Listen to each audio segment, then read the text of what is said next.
새벽 시간 멀리서 들어오느라고 수고 많이 하셨어요. 우리 앞뒤에 불 보시고 주님의 사랑으로 인사들 나눕시다. 사랑합니다. 반갑습니다. 오늘 하루도 이제 주말인데 잘 정리해서 참으로 복된 주말, 그리고 내일 주일날은 하나님께 신령과 진정으로 예배드려서 많은 사람들에게 기쁨을 제공하고 미래를 제공하는 우리 예수사랑교회가 되기를 주님의 이름으로 축원합니다.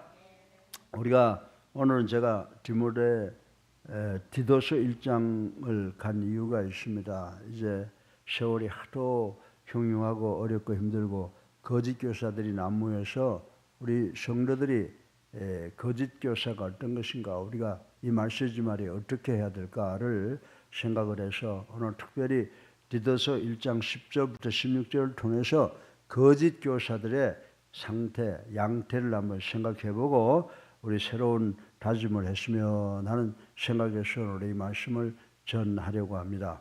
여러분들이 잘 아시는 바와 마찬가지로 우리가 살고 있는 사회가 혼란하고 혼탁해져서 뒤숭숭해졌습니다. 그런데 뒤숭숭하면 어떤 현상이 일어나냐? 뒤숭숭하면 언제나 세상 사람들을 미혹하여 속이는 사람들이 우죽순으로 나타난다라고 하는 것을 우린 잘 알고 있습니다. 이와 같은 현상은 사회뿐만이 아니라 종교계에서도 똑같습니다. 종교계에서 보다 심하게 나타나고 있는데 그것은 우리 기독교에도 예외가 아니라고 하는 것을 우리는 알아야 된다라고 하는 것입니다. 그래서 현재 소위 말세인지는 몰라도 요즘 여러 이단들이 나타납니다. 제가 이름을 일일이 거론하지 않더라도 여러분이 잘 아십니다. 그런데 대표적으로 어떤 것을 들 수 있냐라고 하면 00년 001 예수 재림이라는 시한부 종말론을 외쳐대며 신실한 성도들을 현혹하는 무리들이 많이 나타나고 있다고 하는 것을 우린 잘 알고 있습니다. 이 시한부 종말론을 주장하고 또 성경을 왜곡해서 전하는 무리들은 여러분들이 베드로후서 2장 1절에서 말하는 거짓 교사라고 말씀을 드려도 틀림이 없다라고 하는 것입니다. 그런데 이것이 오늘날 21세기만 있는 것이 아니라 바울 당시에 초대교회에도 많은 거짓 교사들이 나타나서 교회의 질서를 혼란케 했던 것 같습니다. 그것이 오늘 본문에서 바울이 디도에게 권면하는 말씀이라고 하는 것입니다. 이제 본문에 나타난 거짓 교사들은 어떠한 사람들이며 이들에 대한 대책이 어떤 것인지를 두 가지를 한번 생각해보고 은혜 받는 시간이 되기를 주님의 이름으로 축원합니다. 그래서 오늘 설교 본론의 첫째로 거짓 교사들의 특성에 대해서 간단하게 생각을 해보자라고 하는 것입니다. 여러분들 베드로후서 2장 1절에 보면 거짓 교사라고 하는 사람들은 그 당시의 이야기입니다. 구약의 거짓 선지자들을 뜻하는 그런 말이었다라고 생각을 할 수가 있습니다. 구약에 나타난 이들의 거짓 선지자들의 주된 특성은 하나님 외에 다른 신들을 가지고 와서 섬기도록 유혹했다고 하는 그 기사가 신명기 13장에 나와 있는 것을 우리는 볼 수가 있습니다. 하나님의 이름으로 거짓을 예언하는 그런 선지자들이 많이 있었다라고 하는 것입니다. 그러면 바울 사도는 거짓 교사들에 대한 특성을 어떻게 말하고 있는가 한번 살펴보겠습니다. 세 가지로 살펴볼 수가 있는데, 첫째로 본문 10절에서 11절을 보면 거짓 교사들은 아무에게도 복종하지 아니하고 헛말을 하며 속이며 더러운 일을 취하며 집들을 넘어지게 덮치락하는 그런 사람들이라고 본문 10절과 11절에 설명해 놓은 것을 볼 수가 있습니다. 거짓 교사들은 하나님의 명령에 절대로 복종하지 아니하였다라고 하는 것입니다. 그리고 사무엘상 15장 22절에 보면 하나님께서는 순종을 어느 것보다도 기뻐 받으시는데 거짓 교사들은 구약 때부터 사무엘상 15장 시대부터 하나님께 늘 불순종해왔다라고 하는 것을 볼 수가 있습니다. 더욱이 신약에 와서 그들은 예수님과 그 은혜로 구원을 얻을 수 없다고 생각을 했습니다. 그래서 거짓 교사들은 에레미야 14장 14절에 보면 헛된 말을 하고 허탄한 것을 예언했는데 신약시대에 와서도 이 구약의 거짓 교사들의 양상이 자주 나타나고 있었다라고 하는 것을 볼 수가 있습니다. 그래서 우리가 거짓 교사를 이야기할 때 헛된 말을 하는 사람이다 이런 것으로 생각을 하는데 헬라어에 이 헛된 말이다라고 하는 것을 보면 마타이올로 고이라고 하는데 이는 무슨 말을 하는 사람들이냐? 빈말 한다는 겁니다. 빈말 한다라고 하는 말은 바꿔서 말하면 우리들에게 아무 유익이 없는 말을 뜻하는 것이라고 말씀을 드릴 수가 있습니다. 이들은 실생활에 유익을 주지 못하는 말만 함으로써 덕을 세우지 못하는 말은 헛된 교훈에 불과하였다고 하는 것입니다. 그래서 한마디로 거짓 교사들은 어떤 사람들이냐? 상대방을 속이는 자들이다. 이렇게 성경은 정의를 하고 있습니다. 이 거짓 교사들은 사람들을 진리로 인도하지 않고 도리어 진리에서 멀어지게 밀어내는 사람들이라고 말씀을 드려도 과언이 아니라고 생각합니다. 또한 그들은 사람들을 믿음에 굳게 서지 못하게 하였습니다. 이러한 거짓 교사들이 많은 사람들을 진실된 신앙으로부터 파멸로 이끌어내는 일은 비난받아 마땅한 일이라고 말씀을 드릴 수가 있습니다. 거짓 교사들은 더러운 일을 또 취했다라고 하는 것입니다. 바울은 디모데전서 3장 3절에 보면 교회 장로들에게 뭐라고 경고합니까? 돈을 사랑하지 말라고 했는데 거짓 교사들은 이기적인 이득까지도 늘 교회나 성도들을 활용을 해서 거짓된 이득을 도모했다라고 하는 것을 볼 수가 있습니다. 그들의 관심사는 사람들을 가르쳐 하나님께 바르게 인도하는 데 있지 않고 사람들을 이용하여 자신 개인들의 이득을 취하는 데 있었다라고 하는 것입니다. 하나님의 바른 진리를 가르쳐야 할 목회자가 사람들을 이용해서 자기들의 이득을 취하고 있었다라고 하는 것입니다.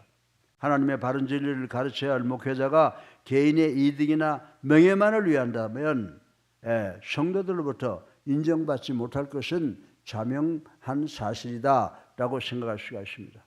그런데 21세기 살아가는 오늘날 교회를 지도하는 많은 목회자들 중에도 이 거짓 교사들처럼 더러운 이익을 취하는 사람들이 많이 있다는 것을 우린 잘 알고 있습니다. 특히 시한부 종말론 등을 주장하는 그리고 여러 이단주의자들 중에 더러운 일을 취하는 거짓 교사들이 많이 있다라고 하는 것을 우리는 상식적으로 알고 있다라고 하는 것입니다. 그러므로 예수님교회 성도 여러분, 우리 성도 모두는 이 거짓 교사들의 가문이설에 현혹이 되어 폐가 망신하는 일이 없도록 각별히 주의해야 하겠다라고 하는 것입니다. 거짓 교사들은 오늘 본문에 보니까 집들을 온통 뒤집어 놓았다 이렇게 이야기를 하고 있습니다. 진리의 가르침은 사람들의 생각을 혼란시키는 것이 아니라 혼란으로부터 이끌어내 이전보다 더 새롭고 주 예수 그리스도에 대해서 더 큰 확신을 주는 사람들이라고 말씀을 드릴 수가 있습니다. 그런데 거짓 교사들의 가르침은 근본적으로 파괴적이어서 사람들의 생각뿐만이 아니라 그들 개인과 그들 가정과 그들 사업에도 악영향을 미친다고 성경은 이야기를 하고 있습니다. 그래서 평온한 많은 가정들을 분열시키고 있다고 하는 것을 우린 잘 알고 있습니다. 기독교는 성도 개개인의 가정을 토대로 해서 그 가정 위에 세워진다고 하는 것 우리 잘 알고 있습니다. 그러한 가정을 파괴시키는 거짓 교사들의 교훈은 거짓 가르침에 틀림없다고 하는 사실을 우리는 깨달아야 되는데 지금 현재도 우리 교회 주변에도 이단들이 흥황하는 것을 볼 때 도대체 이해를 할 수가 없습니다. 사랑하는 성도 여러분, 이제 우리 성도는 어느 것이 거짓 가르침인가를 분별하여 소중한 내 자신과 내 가정과 내 직장과 내 사업을 지켜내야 되는 줄로 믿으시기를 주님의 이름으로 축원합니다. 그리고 둘째로 2절에 보게 되면 거짓 교사들의 그 전형적인 모습이 있는데 그건 뭐냐면 거짓말쟁이라는 겁니다. 거짓말쟁이며 악한 짐승이며 자기의 배만이하는 그런 게으름뱅이들이다 라고 12절에 기록되어 있는 말씀을 우리는 읽어볼 수가 있습니다. 사랑하는 성도 여러분, 거짓 교사들은 그들의 간교한 속임수와 야만적인 본성 때문에 악한 짐승으로 본문의 기록을 비교를 하고 있는 것을 우리는 볼 수가 있습니다. 그리고 그들의 나태함과 관능적인 욕망으로 부지런히 일하며 살기보다는 먹는 것에 몰두한다는 의미에서 배만을 위한 게으름쟁이다라고 이렇게 정의를 하고 있는 것입니다. 또한 셋째로 16절을 보면 거짓 교사들은 하나님을 시인하나 행위로는 부인하는, 가증하고 복종치 아니하고 모든 선을 버리는 자들이라고 16절에 말씀하고 있는 것을 우리는 읽어볼 수가 있습니다. 거짓 교사들은 언행이 불일치하는 사람이라고 하는 것입니다. 목회자가 말만 앞세우고 행하지 않는다면 이는 거짓 교사라고 하겠습니다. 목회자가 거짓 교사이면 교회적으로나 사회적으로 국가적으로 큰 손실을 주게 될 것이라고 가르쳐주고 있습니다. 그러므로 목회자는 모름지기 말한 바를 행함으로써 주변으로부터 인정받고 그 나름대로 존경받는 지도자가 돼야 한다고 하는 말씀을 오늘 본문은 바울은 디도에게 권면을 하고 있는 것입니다. 그런데 거짓 교사들은 가증한 자라고 하는 것입니다. 이 가증하다는 말이 무슨 말이에요? 가증하다는 말은 더럽고 추함을 뜻하므로 그들의 성품이 더럽고 추악하다라고 말씀을 드려도 과언이 아니라고 하는 것입니다. 거짓 교사들은 선한 일을 버리는 자들입니다. 저들의 마음은 양심은 온통 더러움과 추잡함으로 가득 채워져 있기 때문에 선한 것들을 자연스럽게 외면하게 된다라고 하는 것입니다. 그들은 빛보다 어둠을 더 좋아했기 때문에 결국에는 하나님과 사람에게 버림을 받아서 파멸하게 된다는 사실을 우리는 잘 알고 있습니다. 둘째로 마지막으로 그러면 거짓 교사들에 대한 대책은 뭐냐라고 하는 것입니다. 거짓 교사들에 대하여 어떻게 대처하는가를 생각을 해보면서 여러분 디모데후서 2장 5절에 보면 바울이 디모데에게 이런 말씀을 하고 있습니다. 그들로 하여금 회심케 하고 온유함으로 대하라 라고 교훈을 했습니다. 그런데 이상한 것은 오늘 디도서 1장 11절에 보면 본문에서 뭐라고 그랬습니까? 저희의 입을 막고 저들의 입을 막고 그리고 13절에 와서는 저희를 엄히 꾸짖으라고 디도에게 가르치고 있는 것을 볼 수가 있습니다. 바울은 이렇게 상이한 교훈을 준 것은 단지 초대교회 당시에 처한 상황이 다 달랐기 때문이며 특별한 이유는 없다고 생각을 합니다. 입을 막아라라고 하는 말은 설득과 논박을 통하여 거짓 교사들의 오류를 지적함으로써 그들이 설 곳을 주지 말라는 뜻일 것입니다. 목회자는 교회의 질서를 혼란시키는 요소들을 바로 잡음으로써 거짓 교사들의 발로를 단호히 막아야 할 것입니다. 바울은 거짓 교사들의 죄악과 오류는 크고 다양한 습관적이므로 온유하게 대하는 것보다는 엄히 꾸짖는 것이 보다 효과적일 것이라고 생각하였으므로 엄히 꾸짖으라고 교훈을 했을 것이라고 생각을 할 수가 있습니다.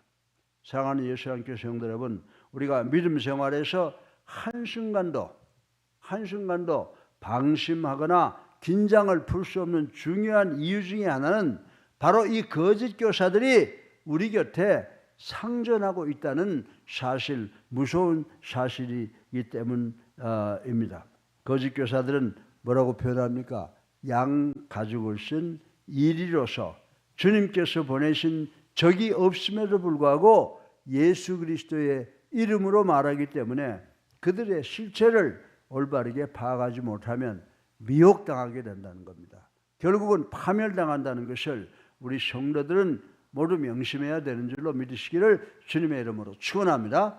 그래서 이 강단에서는 사회적, 문학적, 역사적 이런 이야기도 좋지만은 하나님의 말씀이 선포돼서 우리 성도들로 하여금 여호와를 경외하고 여호와의 도를 지키는 성도들이 돼서 이단들과 싸움에서 승리하는 우리 교회가 되어야 될 줄로 믿으시기를 주님의 이름으로 축원합니다.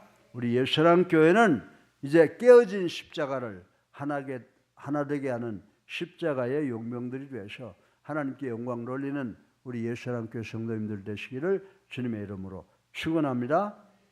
여러분들 오늘 두 가지를 배웠죠? 예.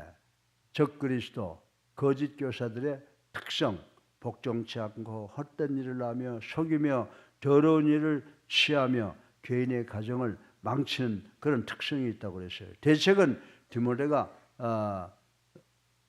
바울이 디모데와 디도에게 얘기했습니다. 말이 되는 사람들한테는 온유함으로 하고 말이 안 되면 강하게 하라고 이렇게 했으니까 우리 교회도 이제 하나님의 말씀 들고 나가서 이단과의 싸움에서 승리하는 우리 교회가 되고 우리 교회가 정말 예수 그리스도 이제 초대교회로 돌아가는 깨어진 십자가를 하나로 만드는데 최선을 다하는 우리가 되기를 주님의 이름으로 축원합니다. 자비 많으신 아버지 하나님 찬양과 영광과 존귀를 올리고 회개하고 주님 십자가 사랑 감사합니다. 오늘도 이 세상을 좀먹게 하는 교회들이 많이 있습니다. 교회에 크고 작은 것이 문제가 아니라 그 교회의 근본이 성경적이냐 아니냐라고 하는 것을 저희들이 봐야 되고 우리 예수랑교회 비록 어렵고 힘들지만 성경 들고 성경이 말하는 것은 말하고 성경이 잠잠한 것은 잠잠한 교회가 돼서 참으로 이제 우리 마시지 말에 예수 그리스도의 복음을 높이 들고 믿지 아니하는 사람들을 구원해서 하나님께로 인도하는 교회가 되기를 간절히 원합니다. 우리 예수랑 교회